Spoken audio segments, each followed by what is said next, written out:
సెకండ్లో మీ ముందుకు. చూస్తూనే ఉండండి నిరంతరం వార్త ప్రసారాలు.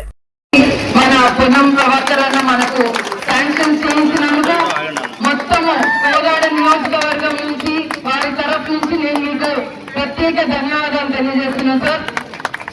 మీరు నాకు ఇచ్చిన బాధ్యత, నా చదువు ఉపయోగించి మరి ఇందులో ఒక మంచి బస్ స్టాండ్, అన్ని వ్యవస్థలు, అన్ని సౌకర్యాలు ఉండేటట్టు అన్ని ఏజ్ గ్రూప్స్ కి కూడా sir, mothers, feeding mothers, students, పెద్దలు, ఫిజికలీ హ్యాండిక్యాప్, యువకులు చాలా మటుకు ఇక్కడ నుంచి పోయి హైదరాబాద్ లో పనిచేస్తుంటారు, మెడ్రాస్ లో పనిచేస్తారు. వాళ్ళకి ఎయిర్పోర్ట్ లో ఉన్నటువంటి ఫెసిలిటీస్ కూడా ఇందులో పొందుపరిచి మేము డిజైన్ చేయడం ప్రయత్నం చేసినాం సార్.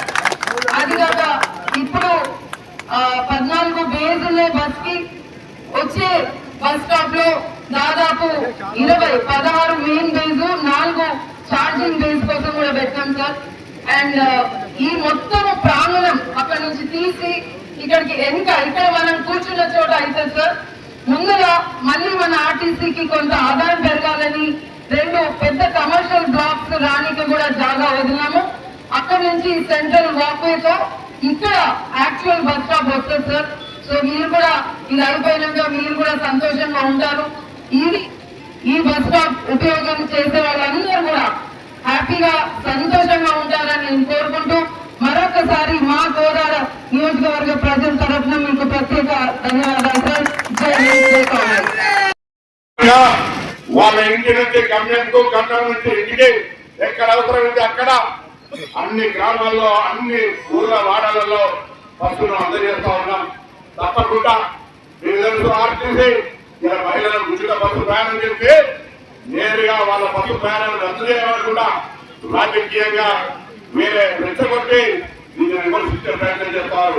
నేను అడుగుతాను, ఇవాళ తెలంగాణ ప్రజాపాలన ప్రభుత్వం తెలంగాణ అక్క చెల్లెలకు ఉచితంగా బస్సు ప్రయాణం చేయడం ద్వారా వాళ్ళ యొక్క అన్ని రకాల అవసరాలు, అది గుడికి వెళ్ళాలన్నా, బడికి వెళ్ళాలన్నా, దావానికి వెళ్ళాలన్నా, అమ్మగారింటికి వెళ్ళాలన్నా, అత్తగారింటికి వెళ్ళాలన్నా పోతుంటే ఆ రాజకీయ పార్టీలకు ఇష్టం లేదని అడుగుతా ఉన్నాం. మహిళల సాధారణీకరణ, మహిళల అభివృద్ధి వాళ్ళకి ఇష్టం లేదని అడుగుతా ఉన్నాం. అందుకే మరొకసారి సందర్భంగా హోదాల పరిస్థితులు ఈ ప్రాంతానికి అంతవరకు రోజు మోడల్ గా 17 కోట్ల రూపాయలు రాష్ట్రంలో ఇప్పుడు ఇచ్చినటువంటి ప్రభుత్వం నిధులలో హైయెస్ట్ నిధులు అక్కడికి ఇచ్చినా తప్పకుండా 17 కోట్ల రూపాయలతో హోదాల పక్షాన్ని అద్భుతంగా స్వీయ పర్యవేక్షణ చేసి నిర్మాణం చేపట్టి తొందరలో మళ్ళీ దీన్ని ప్రారంభంతో చేసుకోవాలి అనే ఆకాంక్ష వ్యక్తం చేస్తూ మరొకసారి, ఎందుకంటే ఉత్తమ్ కుమార్ రెడ్డి గారు చీఫ్ ప్రెసిడెంట్ గా ఉన్నాను, నేను వర్కింగ్ ప్రెసిడెంట్, నేను ఎన్ఎస్సీ అధ్యక్షుడిగా, పార్లమెంట్ మెంబర్ గా, మార్కెట్ గా చెప్పిన పనిచేసినటువంటి అనుభవం అంతా కూడా ఈరోజు ఒక 15 వర్గాల శాఖలో కూడా విద్యార్థులు విద్య వాళ్ళ అవసరాలకు సంబంధించి పరిష్కారం చేస్తా ఉన్నాం.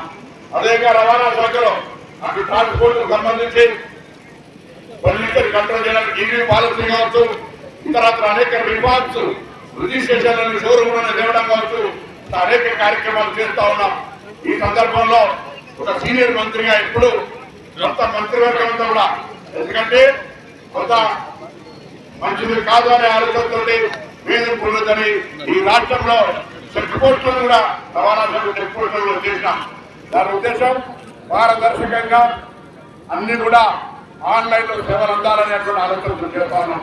ఈ సందర్భంలో ద్వారా మరి ఉత్తమ్ రెడ్డి గారు కూడా ఇరిగేషన్ శాఖ మంత్రిగా ఉండి కూడా అన్ని రకాలుగా అన్ని సబ్జెక్ట్స్ తోటి అవగాహనగా మా అందరికి కూడా ఆలోచన ఇస్తున్న సందర్భంగా ధన్యవాదాలు తెలియజేస్తూ, ఎండి నాగిరెడ్డి గారు కూడా వారు గతంలో పోలీస్ అధికారిగా ఉన్నటువంటి అనుభవాన్ని కూడా ఆర్టీసీ కార్మికుల ప్రయోజనానికి ముందుకు తీసుకుపోతున్నాం. మీ అందరి సహకారాలు, ఆర్టీసీ మనను యజమానం అనేటువంటి భావన మీలో ముందు నుంచి ఉంది. ఇంకా మరింత ఆర్టీసీ అభివృద్ధి చేయడానికి మీ అందరి సహాయ సహకారాలు, సూచనలు కొరకు అందరికి నమస్కారం, ధన్యవాదాలు తెలియజేస్తున్నాం. వైద్యం ఉండాలని 26 కోట్ల రూపాయలతో 100 పడకల హాస్పిటల్, సిటీ స్కాన్ మిషన్ తో సహా మంజూరు చేయించి నిర్మాణంలో ఉన్న విషయం కూడా మీ అందరికీ తెలుసు. అదేవిధంగా కోదాడు మొత్తం కాన్స్టిట్యున్సీ నాగార్జున సాగర్ ఆయకట్టు కింద ఉంది. నాగార్జున సాగర్ ప్రాజెక్టు కట్టినప్పటి సంది ఈ కాన్స్టిట్యూన్సీ మొత్తం కూడా ఎన్ఎస్పి ఆయకట్టు కింద ఉంది. నాగార్జున సాగర్ మెయిన్ కాలువ కానీ మేజర్లు కానీ లైనింగ్ పనులు మళ్ళీ నేను ఇప్పుడు ఇరిగేషన్ మంత్రి దగ్గర చేపట్టడం జరిగింది. అదేవిధంగా పాత లిఫ్ట్ ఇరిగేషన్ స్కీమ్స్ అన్ని కూడా ఉదాహరణకి R9 పునరుద్ధరణ చేపట్టాం, కొత్త పనులు మొదలు పెట్టాం. రెడ్లకుంటకి లిఫ్ట్ ఇరిగేషన్ స్కీము, శాంతినగర్కి లిఫ్ట్ ఇరిగేషన్ స్కీము మరి గత ప్రభుత్వంలో పడావబడి ఉండి పూర్తిగా నిరుపయోగంగా ఉండిపోయింది. కొన్ని వేల ఎకరాలకి కొత్త ఆయకట్టుకి నీళ్లు తీసుకొస్తున్నారు.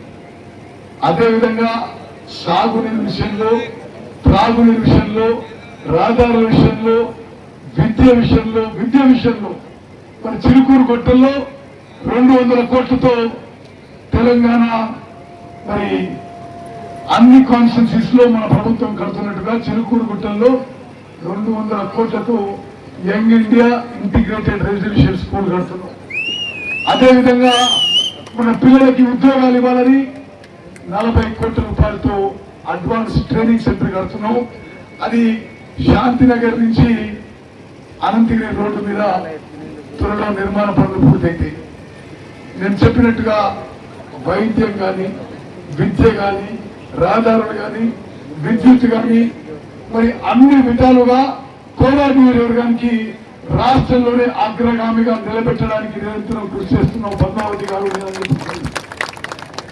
ప్రభాకర్ గారు, ఇది కోలార్ టౌన్ చాలా key location. It's on the highway from Hyderabad to Vijayawada, just before entering Andhra. దాటితే ఆంధ్ర హైవే మీద ఉంది.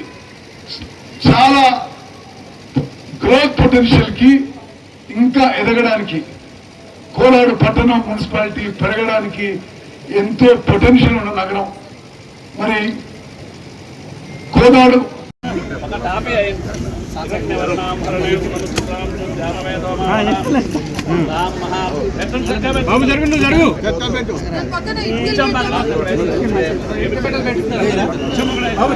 బషీర్ పిచ్చేట బషీర్ లక్ష్మీ महाभयातवेद लक्ष्मीर्मृतगावनीयश्यामृतगावोदास्वानो विद्याय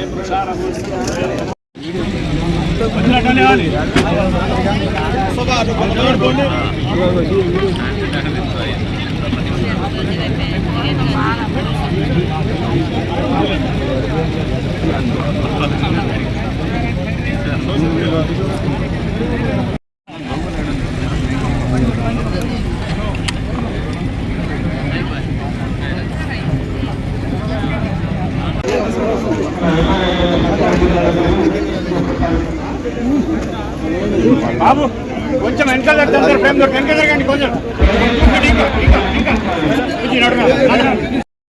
మన పునం ప్రవర్తన మనకు శాంక్షన్ చేయించినందుకు మొత్తము కోదాడ నియోజకవర్గం నుంచి వారి తరఫు నుంచి నేను మీకు ప్రత్యేక ధన్యవాదాలు తెలియజేస్తున్నాను సార్. మీరు నాకు ఇచ్చిన బాధ్యత, నా చదువు ఉపయోగించి మరి ఇందులో ఒక మంచి బస్ స్టాండ్, అన్ని వ్యవస్థలు, అన్ని సౌకర్యాలు ఉండేటట్టు అన్ని ఏజ్ గ్రూప్స్ కి కూడా sir, mothers, feeding mothers, students, పెద్దలు, ఫిజికల్లీ హ్యాండిక్యాప్, యువకులు చాలా మటుకు ఇక్కడ నుంచి పోయి హైదరాబాద్ లో పనిచేస్తుంటారు, మెడ్రాస్ లో పనిచేస్తారు. వాళ్ళకి ఎయిర్పోర్ట్ లో ఉన్నటువంటి ఫెసిలిటీస్ కూడా ఇందులో పొందుపరిచి మేము డిజైన్ చేయడం ప్రయత్నం చేస్తున్నాం సార్. అది కాక ఇప్పుడు 14 బేస్ ఉన్న బస్ కి వచ్చే బస్ స్టాప్ లో దాదాపు 16 మెయిన్ బేస్, 4 ఛార్జింగ్ బేస్ కోసం కూడా పెట్టాం సార్. అండ్ ఈ మొత్తం ప్రాంగణం అక్కడ నుంచి తీసి ఇక్కడికి ఇక్కడ మనం కూర్చున్న చోట అవుతుంది సార్.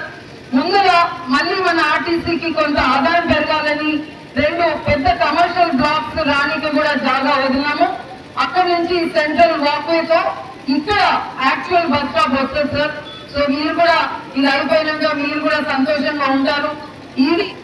ఈ బస్ స్టాప్ ఉపయోగం చేసే వాళ్ళందరూ కూడా హ్యాపీగా సంతోషంగా ఉంటారని నేను కోరుకుంటూ మరొకసారి మా కోదాడ నియోజకవర్గ ప్రజల తరఫున మీకు ప్రత్యేక ధన్యవాదాలు సార్. జై హింద్.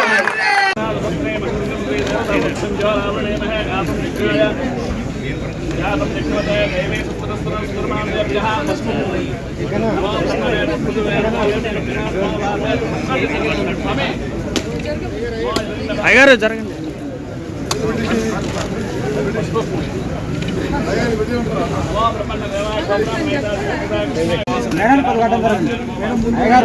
అయ్యగారు మేడం